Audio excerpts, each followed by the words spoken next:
ก็แดดมันร้อนคนไม่ใช่หุ่นยนต์ที่จะทนตากแดดทั้งวันก็อยากจะซื้อหุ่นยนต์สักตัวเอาไว้ช่วยตรงกลัวช่วยกรีดยางตัดอ้อยขุดมันแต่กลัวหน้าหนาวกลัวหุ่นยนต์หนุ่มสาวไม่เศร้าหน้าแอบก่อไฟผิงเรามาเต้นด้วยกันเชื่อมสัมพันธ์เต้นกับหุ่นยนต์คงไม่สับปะดนเต้นแบบคนเอามือลูบไข่ไอดอลผมคนแรกเต้นแบบแปลกแยกชั้นนั่นไงส่วนไอดอลคนไทยไม่ใช่ใครคือติ๊กซีโร่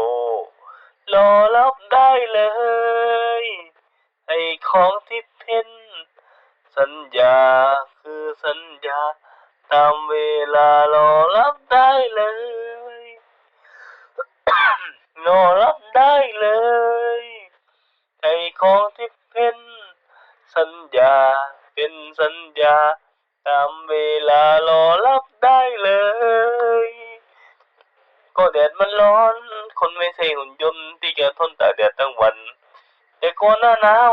กลัวหุ่นยนต์หนุ่มสาวไม่เศร้าหน้าแต่ขอไปปิงเรามาเต้นด้วยกันเช่นสัมพันธ์เต้นกับหุ่นยนต์คงไม่สับปะดนเต้นแบบคนเอามือลูบไข่ไอรอนผมคนแรกเต้นแต่แฟร์แจ็คสันนั่นไงส่วนไอรอนคนไทยไม่ใช่ใครคือติ๊กซีโร่รอรับได้เลยใจของชิปเพนสัญญาเป็นสัญญาตามเวลารอรับได้เลยรอรับได้เลยใจของสิบเพนสัญญาเป็นสัญญาตามเวลารอรับได้เลย